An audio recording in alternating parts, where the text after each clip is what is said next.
Kasama po ang natin sa coverage na ito ang buong puwersa ng RTVM, PTV, Radyo ng Bayan at IBC. At inaasahan po na magiging panauhing pandangal ng 40th Philippine Business Conference and Expo si Pangulong Benigno S. Aquino III na inaantabayanan po natin ang pagdating anumang sandali para magbigay po ng kanyang talumpati. Kanya makakasama sa event na ito si DTI Secretary Gregory Domingo at ilang pang mga miyembro ng gabinete, gayon din ang maraming mga businessmen dito po sa ating bansa. Ngunit bago po magbigay ng talumpati ang kanyang Pangulo ay sisimulan ni 4th PBC Chairman George T. Barcelon ang concluding plenary. Kanya pong ipipresenta ang 40th PBC resolutions. Susundan ito ng President's Report na pangungunahan ng Presidente ng Philippine Chamber of Commerce and Industry wawakas ng 40th Philippine Business Conference and Expo.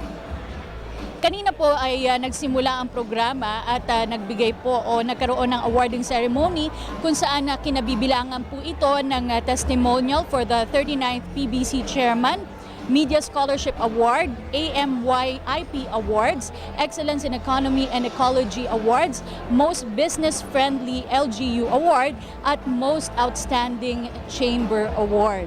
Ang Philippine Business Conference and Expo o PBC ay taon-taon pong dinadaluhan ng malalaking mga business companies at businessmen ng Pilipinas. Ito po ang sinasabing pinakamalaking business conference sa bansa na inorganisa ng isa sa mga kilalang business organizations dito sa ating bansa. Ito ang Philippine Chamber of Commerce and Industry o PCCI. Ito po ay 3 araw na event na nagsimula noong Miyerkules, October 22. At paano nga ba nagsimula itong PBC o Philippine Business Conference and Expo? Alamin po natin yan sa ating panayam sa chairman ng 40th PBC na si Ginoong George T. Barcelon. Mr. Barcelon, ito na po ang ika-4 na pong Philippine Business Conference and Expo. Paano po ito sinimulan? Ang Philippine Business Conference, ito ang pinaka-main business community get-together. Pinag-usapan namin mga issues that are pressing, especially to the small, medium, and the micro. So, ang attendance namin ngayon is very good because there are really pressing matters that is facing their country economically, on economic issues. 40th na we have been holding this every year. So, it so happened this is the 40th. So, ano po yung mga ina-expect nating matalakay sa komperensya ngayon? Kanina sinabi ko yung mga issues na pressing, no? Katulad na itong port congestion natin, yung issue ng power, okay?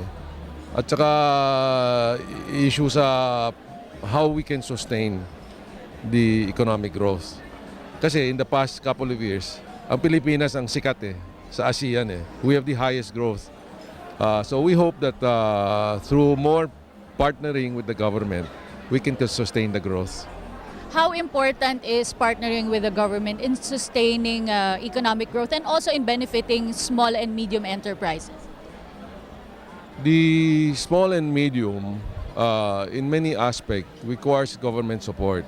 In the sense, on the financing side, especially in the infrastructure, if you talk about the agri-sector, they need farm-to-market roads.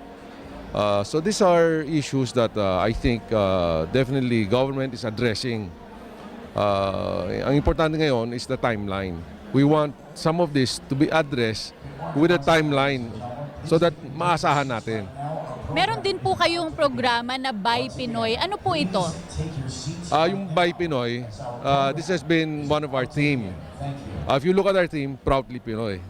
Kasi ang feeling natin na we should also give credence to Philippine-made products.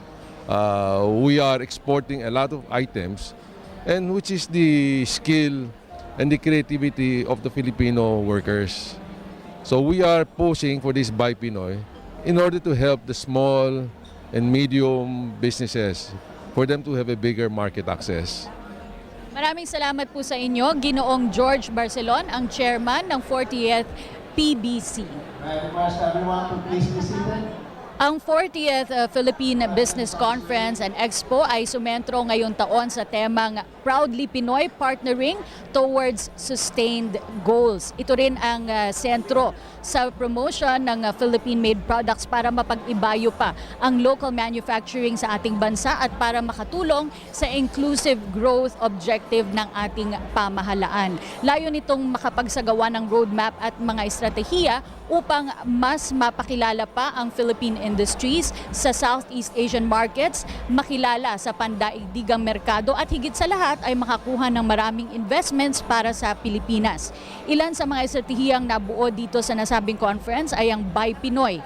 Sa estratehiyang ito ay matutulungan ng mga local enterprises para makipagsabayan sa ang mga Philippine-made products sa mga kapitbahay natin mula po sa Southeast Asian countries dahil nga po nalalapit na ang ASEAN integration. Ang Buy Pinoy ay siyang nakatuon para gawing export quality ang lahat ng mga produktong gawa Pilipinas. Bukod dito, ang 40th PBC ay tinitingnan ang posibilidad ng paggawa ng mas marami pang public-private partnership programs na magtutulak sa ating pamahalaan at pribadong sektor sa paggawa ng infrastruktura na magpapabilis sa paglago ng ating ekonomiya. Ilan sa mga infrastruktura ay ang mga tulay, mga daan, power plants, ospital, transportation, tourism infrastructure, site development, schoolhouses, housing, at marami pang iba. At paano nga ba nag-umpisa itong ating 40th PBC at ano nga ba ang mga natalakay dito sa komperensyang ito? Alamin po natin yan sa ating naging pakikipag-usap sa Vice President for Corporate Social Responsibility ng PCCI na si Ms. Bing Limhoco. Ms. Limhoco, ano po ang PCCI at bakit po kayo nag-organisa ng ganitong klaseng event? Ito pong, ang PCCI po ay ang Philippine Chamber of Commerce and Industry. Ito pong Philippine Business Conference ay annually. Because kamukha ngayon, ano yung mga issues natin? Siyempre, we are now preparing for the ASEAN economic integration. So this event is very important because all the chambers of about 125 chapters all over the Philippines are now present here. So we would like them to hear directly from the government agencies what is upcoming, because we really have to prepare together para dito sa AEC. And it's going to take effect already next year. And I'm very happy to say many of them are really gearing up to be able to, integrate.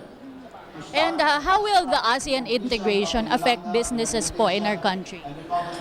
For us, we believe, because we will be selling to more than 600 million ASEAN, we will definitely grow. But we must grow the right way.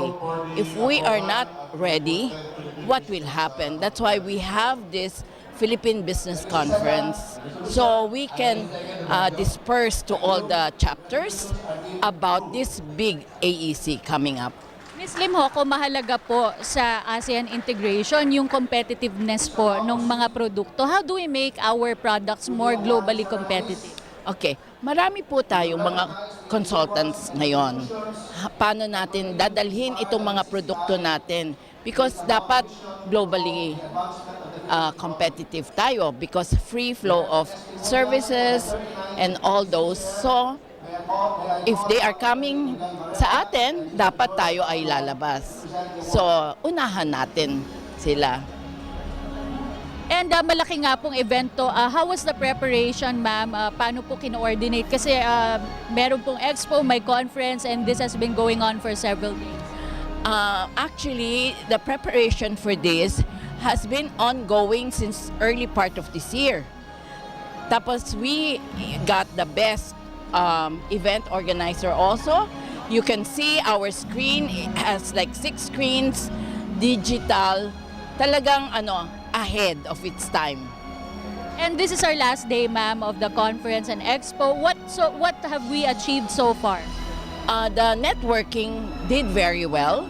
The networking is, there were about 60 from the US that came here, and also about 20 from Indonesia.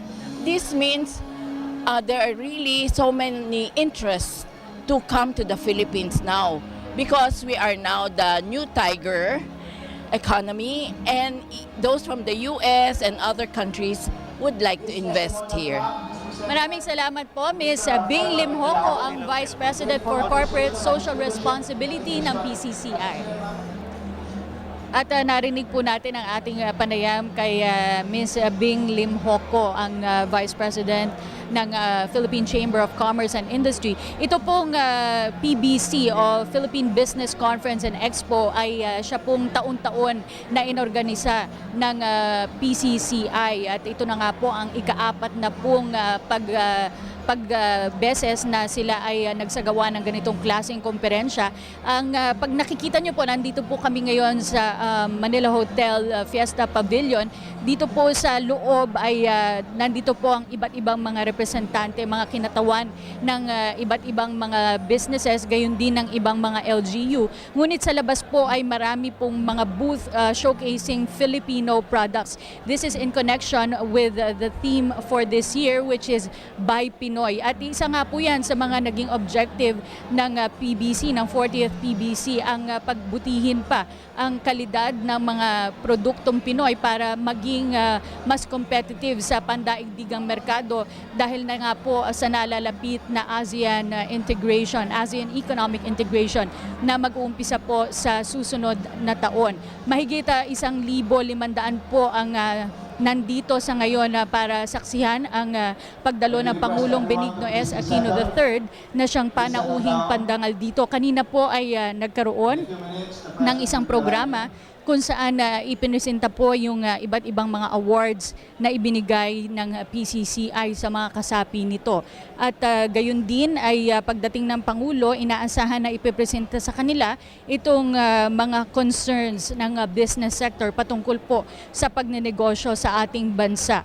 Malaki pong bagay sa loob ng 4 na taon ang mga nakamit na ng ating bansa pagdating po sa pamumuhunan at sa aspetong pang-ekonomiya. Alam po natin nitong mga nakaraang buwan at nakaraang taon ay sari-saring ratings upgrade po ang natanggap ng Pilipinas mula sa iba't ibang credit rating agencies, na siya pong nagpapabuti pa sa investor confidence ng mga foreign investors dito sa ating bansa. At yung po nakita nyo kanina sa inyong mga TV screens, mga pinuno po yan ng PCCI na inaantabayanan ang pagdating ng Pangulong Benigno S. Aquino III dito sa Manila Hotel para nga po magbigay ng kanyang talumpati sa harap ng mahigit 1,000 mga mamumuhunan dito sa ating bansa. At kanina po nakita natin si Ginoong Miguel Varela, nandun din po sa lobby I believe si Secretary Purisima para salubungin po ang Pangulong Aquino, at kasama rin po ng Pangulo na dadalo ngayong araw na ito dito ay si DTI Secretary Gregory Domingo. At dumating na po si Pangulong Aquino, sinalubong po siya ng mga opisyal ng PCCI at tutungo po siya dito sa Fiesta Pavillion ng Manila Hotel. Ang nakikita nyo po ay live video mula po sa labas yan, sa may lobby ng Manila Hotel, kung saan kasalukuyan pong iginaganap ang closing ceremonies ng 40th Philippine Business Conference and Expo. Kami po ay napapanood ninyo live sa Telebisyon ng Bayan, maging sa aming web streaming na www.rtbm.gov.ph at www.ptv.ph. At inaantabayanan na nga po dito ang pagdating ng Pangulong Aquino. Dito po ay inaasahan natin na magkakaroon ng pagpresenta sa kanya ng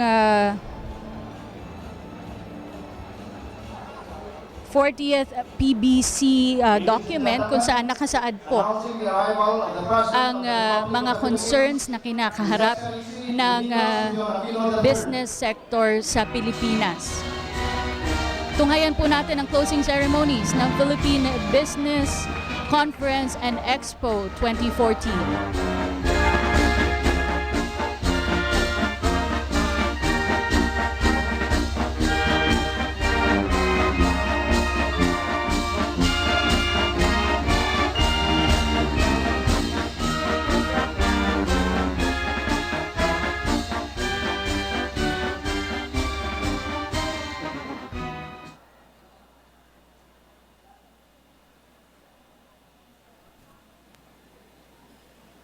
You may now take your seats.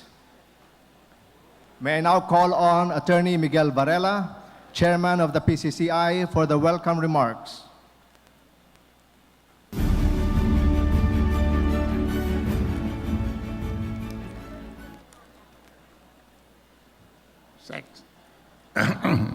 His Excellency, President Benigno S. Aquino III, Secretary Cesar Purisima, President Yao, Chairman George Barcelon, other distinguished members, Mr. Basilio Yap, Chairman of Manila Bulletin, other distinguished personalities in the presidential table, colleagues in the business community and the PTCI board, the distinguished leaders of the various chambers of commerce nationwide, ladies and gentlemen, good morning. It is my honor to welcome you all to the conclusion of the 40th Philippine Business Conference. I would like to take this opportunity on behalf of PCCI, not only to thank His Excellency, who graciously accepted to be the keynote speaker on this finale of the 40th Philippine Business Conference, but also to congratulate our indefatigable President for receiving the Bintang Republic Indonesia, Adipuna, or the Star of the Republic of Indonesia, the highest honor from the Indonesian government in the 7th Bali Democracy Forum, and for the successful outcome of his four-nation European trips and in the United States. Sealing investments worth $2.38 billion is a no mean feat. Indeed, the country's matuwid na daan, complemented by strong public and private partnership, is gaining ground, paving us towards a more masaganang daan that is sustainable and inclusive. Indeed, the fever of renewed faith in the economy is such that investments are now pouring in, and investors, including diaspora entrepreneurs or Filipinos who have established themselves in other countries, are now exploring the potentials in the country.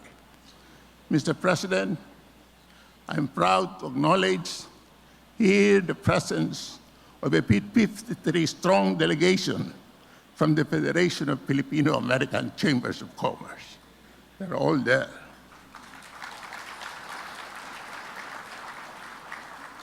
As we move forward and meet the challenges of a more integrated regional and global economy, the PCCI affirms its commitment of support and unrelenting participation to your leadership and government, Mr. President, so that together we will be able to sustain the sweet spot we are currently in.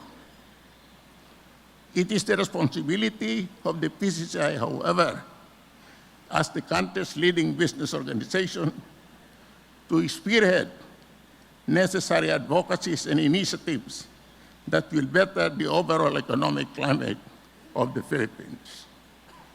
Mabuhay, Mr. President. Mabuhay kayong lahat. Maraming salamat po.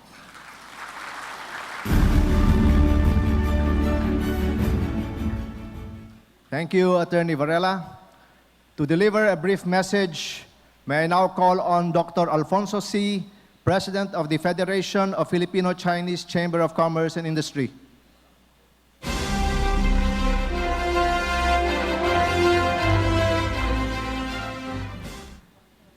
Your Excellency, Benigno S. Aquino III, Honorable Secretary Cesar Purisima, Mr. Alfredo Yao, PCCI President, Mr. Attorney Mike Varela, PCCI Chairman, Mr. Francis Chua, PCCI Chairman Emeritus, Mr. George Barcelon, 40th PBC Chairman, distinguished guests fellow worker of the Federations, friends, ladies and gentlemen, good morning. On behalf of the Federation of Filipino-Chinese Chamber of Commerce and Industry Incorporated, I'm pleased to extend our warmest greeting to Your Excellency, President Aquino, the guests, and the participants of the 40th Philippine Business Conference.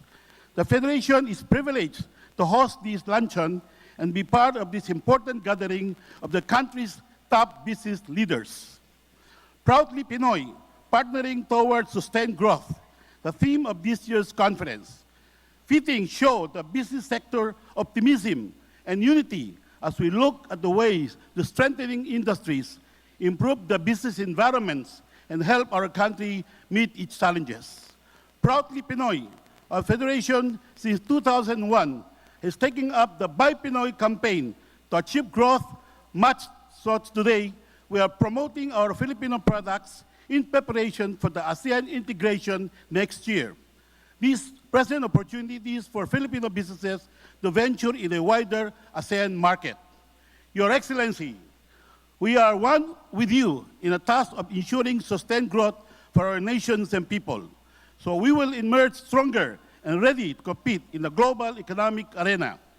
Let me take this opportunity to thank Your Excellency for taking prompt action on the urgent appeal of the business community to address the port congestion problem that heavily affect business operation and economic activities months ago. We hope the situation in the international port will be better soonest because there are still problems which maybe can be addressed by expanding our international port authority in Manila, enforcing of traffic rules, and improvement of road and transportation, maybe through new railroad system within Metro Manila and other infrastructures. Working together, we now feel the result of our concentrated efforts. As we conclude this 40th PBC, we said with confidence that our country faces better days ahead because today, we see a more progressive and reformed Philippines. Mabuhay ang Pangulo Benigno Aquino III, mabuhay ang Philippine Business Conference, mabuhay po tayong lahat. Thank you.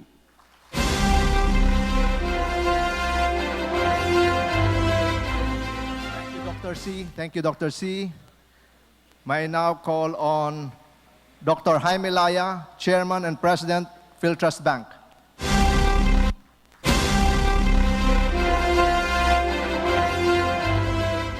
His Excellency, President Benigno S. Aquino III, the Secretary of Finance, Secretary Purissima, Excellencies of the Diplomatic Corps, PCCI President Ambassador Alfredo M. Yao and Chairman Miguel Varela, 40th PBC Chairman George Barcelon, the directors, officers, and members of the Philippine Chamber of Commerce and Industry, distinguished guests, ladies and gentlemen. On behalf of the Board of Directors and officers of PhilTrust Bank, Manila Hotel, Manila Bulletin, Centro Escolar University, I have the great honor to extend to you our most cordial greetings on the occasion of this concluding plenary session with His Excellency, the President. The Philippines is already considered investment grade by international rating agencies, an achievement that is strongly supported by this year's Philippine Business Conference and Exposition theme, One Global Filipino, Proudly Pinoy, Partnering Towards Sustained Growth. This is a crucial and timely topic that addresses the many opportunities and challenges still before the Philippine public and private sectors. PhilTrust Bank and its sister companies are one with PCCI in highlighting the competitiveness of local industries and quality of Philippine-made products and services. We join you in promoting the Philippine brand and creating the country's niches and value additions in the ASEAN and global value chains, in encouraging the origination of products and services that can meet regional and global demands and standards. Only in doing so can the Philippines compete vigorously in the global economy and build on past achievements, thereby ensuring a better life for all Filipinos. We are honored and privileged to be part of the hosting of this modest gathering and to have the opportunity of assuring you of our banks and sister companies' continuing high esteem and admiration for your work, and to re-emphasize our bank's commitment to join hands with PCCI in working together for a prosperous and strong republic. Welcome and mabuhay.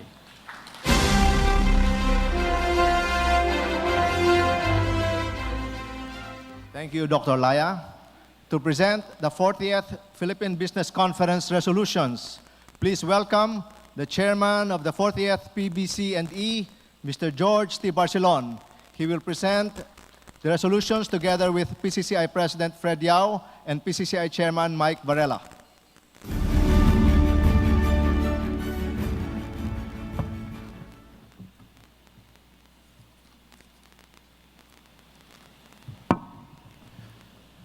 Excellency President Benigno Simeon Aquino III, Honorable Secretary of Finance, Cesar Purisima, Mr. Basilio Yap, Chairman of Manila Hotel, delegates to the 40th Philippine Business Conference,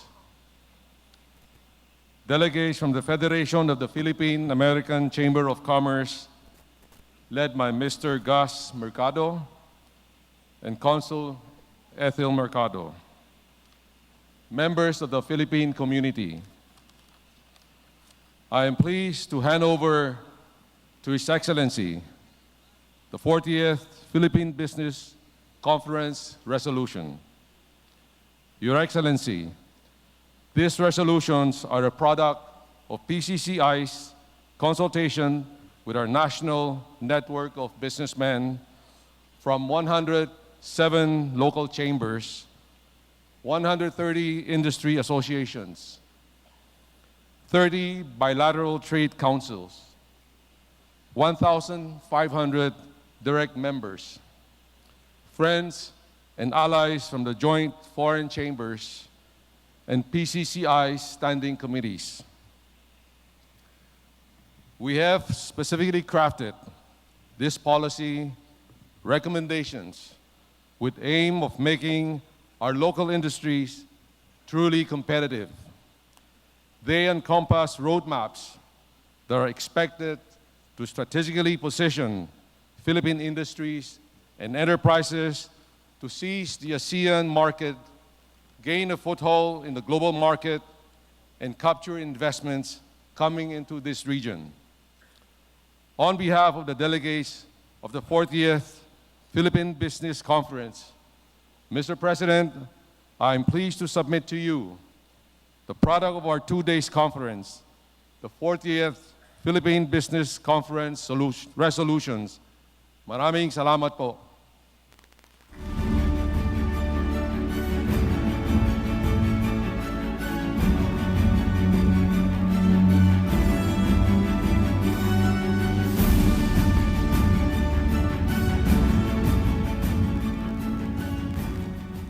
Thank you, Chairman Barcelon, for your presentation. Ladies and gentlemen, to give the President's report for 2014, please join me in welcoming Philippine Chamber of Commerce and Industry President, Mr. Alfredo M. Yao.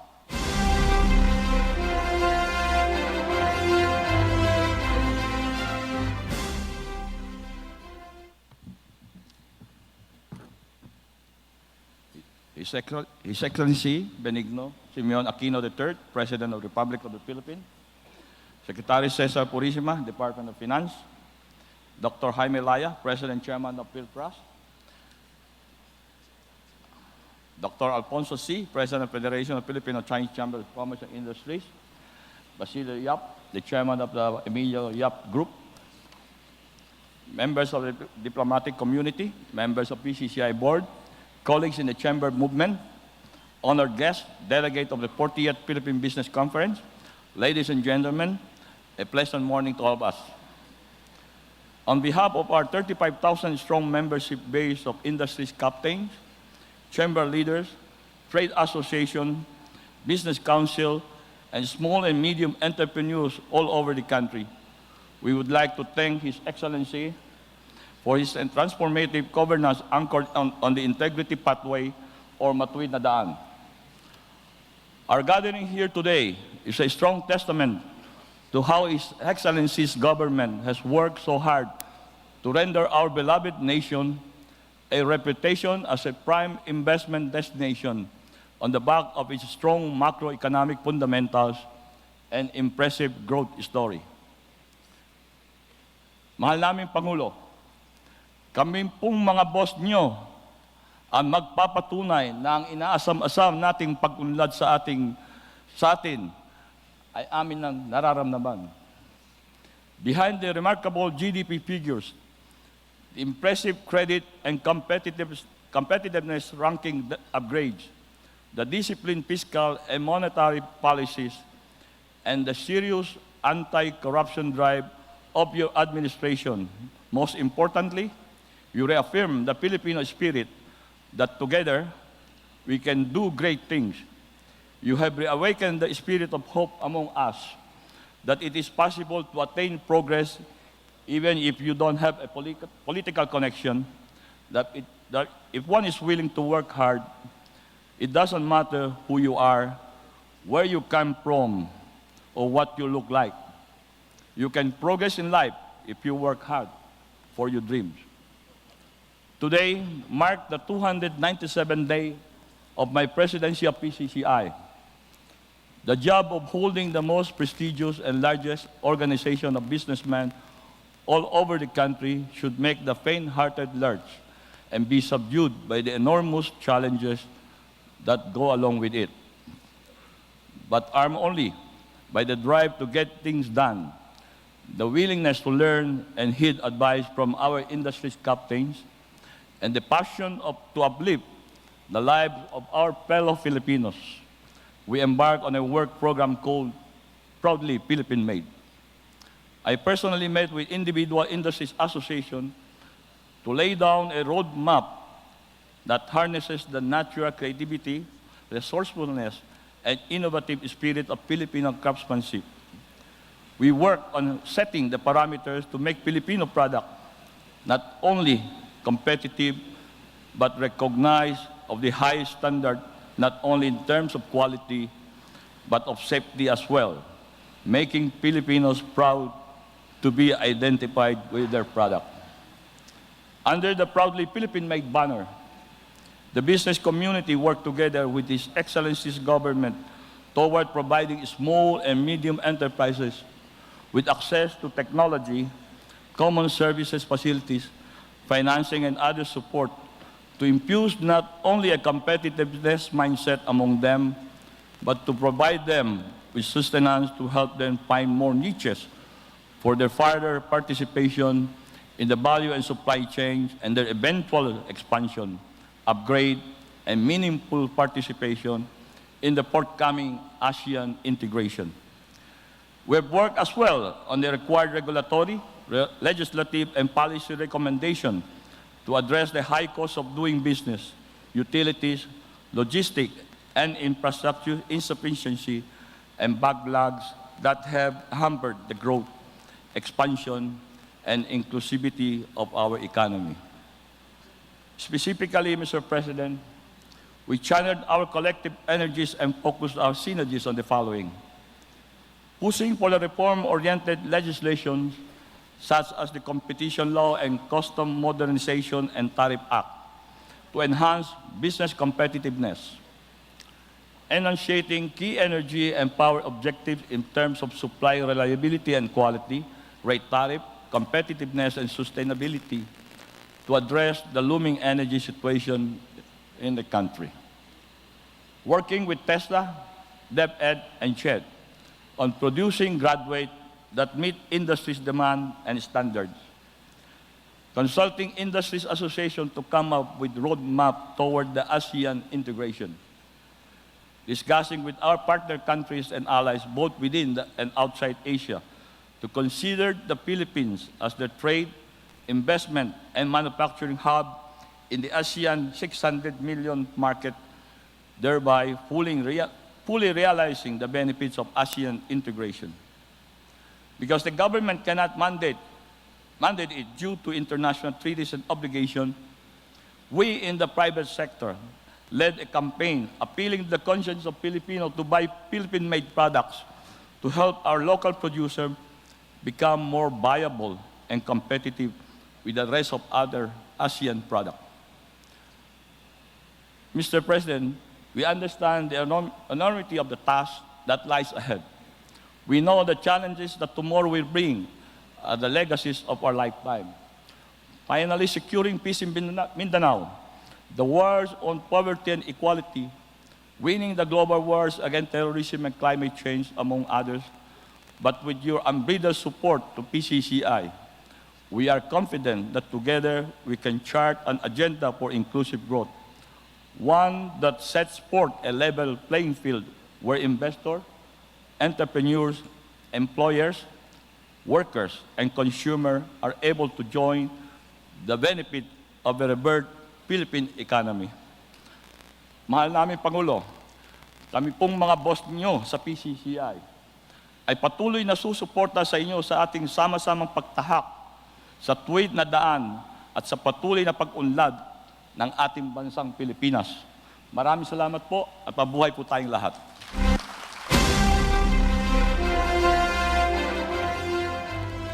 Thank you, President Yao. And now, to introduce our guest of honor and keynote speaker, please welcome the Honorable Cesar V. Purisima, Secretary, Department of Finance.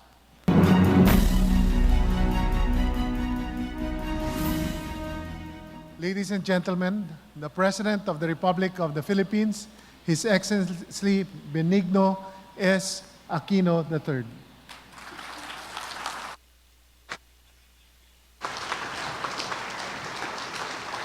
Thank you. Please sit down. Your Excellencies of the Diplomatic Corps, Secretary Cesar Purisima, Mr. Alfredo Yao, President of the Philippine Chamber of Commerce and Industry, Attorney Mike Varela, Chairman of the PCCI, Mr. George Barcelon, Chairman of the 40th Philippine Business Conference and Expo, Mr. Seri Ortiz Luis, Tito Pardo, Mr. Basilio Yap, Dr. Alfonso C., Mr. Antonio Lopa, Dr. Francis Chua, awardees of the 40th Philippine Business Conference and Expo, members of the Philippine Chamber of Commerce and Industry, members of the Federation of Filipino-American Chambers of Commerce, local government officials present, fellow workers in government, and ladies and gentlemen, Negosyo, one and all, good morning. Just a couple of days ago, I presided over a small ceremony in Malacanang involving the heads of various government departments and agencies. It was an event where we concretized our commitment to redouble our efforts in the so-called last 2 minutes of our term towards maximizing our service to the public, which of course includes business and industry. I thought it might interest you to know this, since they have signed their contracts. The members of my cabinet are now duty-bound to be even more receptive to all of you. Thus, please feel free to call them anytime. I believe that the past 4 years and 3 months have shown you the sincerity and, more importantly, the results of our commitment to turn the tide in the Philippines. Reforms in key systems and processes have led to leaks being plugged and resources being maximized. More contractors and investors are not only registering interest in infrastructure projects, but are competing to build what we need. The Philippines is ranked investment grade and continues to climb global competitiveness rankings. Our economy remains strong, with growth at 6.4% in the second quarter of this year. Even more good news, the first half of 2014 attracted net foreign direct investment of $3.57 billion, almost 80% higher than the FDI recorded in the same period in 2013. Manufacturing has rebounded with 8.8% growth in the first half of 2014, and exports are up. All our successes reaffirm these basic truths. Integrity works, reform works, and the Philippines works. Today, the Philippine brand has recaptured the attention of the world. I say this recognizing full well that the private sector has played an invaluable role in the resurgence of the Philippines. Without the innovation it takes to nurture the growth of businesses, without your support for our reform agenda, and without your confidence in the Filipino people, we certainly would not have been able to come so far along the straight path to progress. I know we can make even greater strides as long as we're able to create deeper, more dynamic, more impactful synergies between industries and government. The resolutions that you turn over to us at every Philippine Business Conference are a good example of this. In a sense, they represent your sector's vision of building a more progressive nation. We appreciate this. In communicating to us your concerns and advocacies, you are helping to pinpoint areas that can be improved so that we can sooner achieve our goal of inclusive growth. In fact, I managed to read through the resolutions from this year's conference. Let me be the first to say that we are in agreement with your concerns. This is not the first time we have heard about these matters, and I can assure you that practically all aspects of your resolutions are already being addressed by government. Perhaps you will allow me to clarify the issues surrounding two of your proposals. First, on the formulation of an integrated and sustainable energy and power development roadmap, the efforts to reform the power industry as embodied in EPIRA are still a work in progress, and this is understandable given the fact that our power industry is really a unique industry. For instance, even before groundbreaking, plants have typically sold all of their output. I know of no other business or industry that has already sold its goods that have yet to be produced in a facility that has yet to be constructed. That, of course, is not an ideal situation. Just-in-time supplies of energy do not engender more investments. Therefore, there is a need to change the business model, and that is also a work in progress. The work will be infinitely faster and more efficient with the cooperation of the business sector. There are around 3 major entities in power today who are putting their money where their mouth is and in their trust in the Filipino people and are investing in the sector even without long-term power purchase agreements or power supply contracts. These kinds of plants are what our Department of Energy calls merchant power producers, and we hope that more investors will follow suit, and we will seek ways and means to encourage more in following their track. As regards another one of your resolutions, the issue of port congestion has been a paramount concern since the truck ban. We know just how much it has affected and can affect the conduct of business in the country. This is why Cabinet Secretary Rene Almendras, other government agencies and members of the private sector have been working hard to address the issue. One of your resolutions on the matter involves the utilization of the Subic and Batangas ports by shifting container traffic. This is a significant part of the strategy we have implemented. With the help of all concerned, Executive Order number 172, for example, designates these ports as temporary extensions of the Port of Manila in times of congestion and other emergencies. Costs were lowered to incentivize importers to shift to those ports. I understand a 90% discount has been given in terms of port charges so that these 2 ports are more attractive to shippers. The Philippine National Police has likewise ramped up their operations against hijackers to ensure the safe passage of cargo. On the ground, the police have intensified their presence along our roads and highways, especially in areas identified to be prone to hijacking and carnapping. And this has not been done just recently, but even as far back as about 2 years ago. The implementation of a pass card system will also allow official personnel at anti-hijacking control points along major truck routes to ensure that drivers and their deliveries of cargo are legitimate and that they reach their destinations safely. These are only some of the things we are doing to ensure greater efficiency and safety in the conduct of trade. We have already seen some improvement.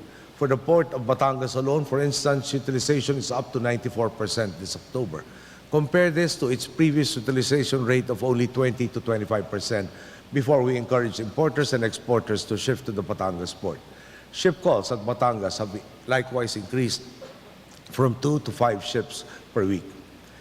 In light of this, some might say that we can cross that off the to-do list, but in reality, the situation is far more complex. Diverting traffic to Subic and Batangas is only a short-term solution. High utilization rates for both may mean that we run the risk of transferring the problem we encountered in the Port of Manila to those very ports. Right now, the more effective solution in addressing the issue of congestion is to continue operations through the weekend. In support of this, the Bureau of Customs and the port operators, among others, are open on Saturdays and Sundays to facilitate the movement of cargo. Data from the Philippine Ports Authority, however, show that there are very few individuals and organizations taking advantage of this. Only an average of 1,100 containers are moved on Sundays, which represent less than a third of the average number of containers moved on other days of the week. Government can only do so much. Our main purpose is to be an enabler. That being the case, solutions require the enabled, in this case, the private sector, to reciprocate through active participation. This is true for other concerns as well, from overcoming the rest of the challenges facing the power sector to preparing for the ASEAN Economic Community to enhancing the state of infrastructure across the Philippines and ushering in peace and stability in Mindanao, amongst many others. Government is implementing measures not only as a reaction to current and pressing events, but more importantly, we are strategizing for the future. In each and every endeavor, however, the private sector must likewise do its part. We are doing all this because we want those present today and the many other businesses across the country to succeed. Your growth redounds to increased livelihood opportunities for our people, which in turn redound to an empowered consumer base and a productive citizenry able to take part in spurring the growth of our economy and of our region. Make no mistake, you do play a vital role, and you have a vital role also in the progress of the Philippines and of each Filipino. So I invite you to join us in building on our already strong partnership and in redoubling our collective efforts to surpass the challenges that remain. In this manner, we will not only sustain, but speed up progress for the country.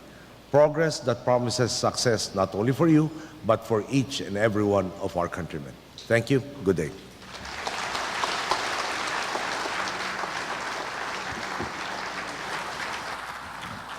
Thank you, President Aquino.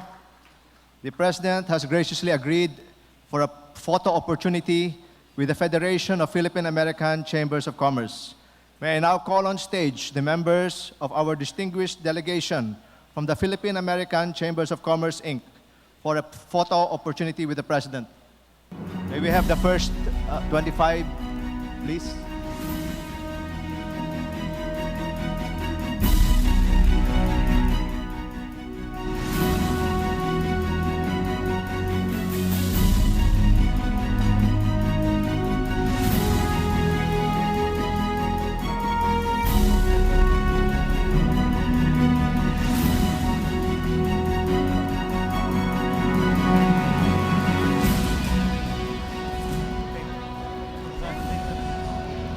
Inyo pa rin pong napapanood ang aming special coverage ng 40th Philippine Business Conference and Expo na ginaganap dito sa Manila Hotel, kung saan panauhing pandangal po ang Pangulong Benigno S. Aquino III.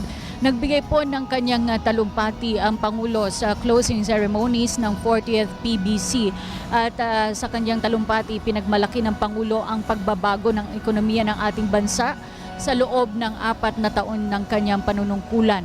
Kabilang na dito ang mga reforma sa sistema ng pagninegosyo, mga proyektong pang-infrastruktura at ang pag-angat ng ekonomiya ng Pilipinas sa Global Competitiveness Ranking.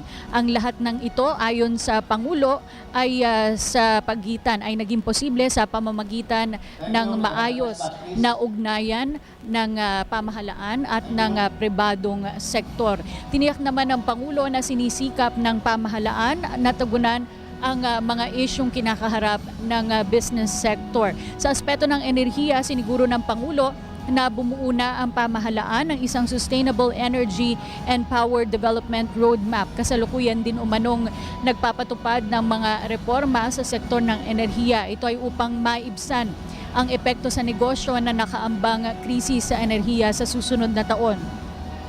Sa issue naman ng port congestion, tiniyak ng Pangulo na tinututukan ni Cabinet Secretary Jose Rene Almendras ang suliraning ito. Umaasa ang Pangulo na maiibsan ang port congestion sa Manila sa pagbubukas ng Subic at Batangas ports. Kasabay na ang pagpapaigting pa ng mga operasyon ng mga otoridad laban sa mga hijacker ng cargo at ang pagbibigay din ng mga incentive sa mga cargo forwarders. Dahil umano sa mga hakbang na ito ay unti-unti nang naiibsan ang pagsisikip sa mga pantalan. Ngunit marami pa umanong mga dapat tugunan ang pamahalaan ayon sa Pangulo para maibalik sa normal ang daloy ng mga produkto sa mga pantalan at hinimok ng Pangulo ang pribadong sektor na makipagtulungan sa pamahalaan sa paglutas ng isyung ito o ng suliranin ng port congestion. Marami pa umanong mga hamon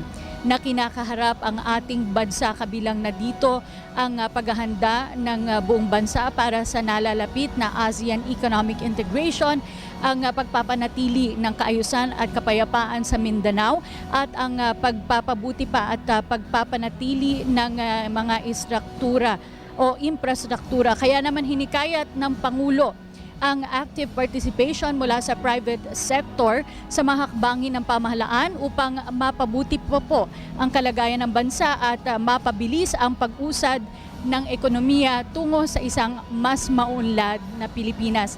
At bago po yan, nagsalita rin ang ilan sa mga opisyales ng PCCI o Philippine Chamber of Commerce and Industry at ayon nga po sa chairman nito na si Ginoong Miguel Varela, sinabi po niya na suportado po ng mga miyembro ng PCCI ang daang matuwid at willing po sila na makipagtulungan sa pamahalaan para sa mas epektibong pagpapanatili o paggawa ng mga programang sinusulong ng pamahalaan.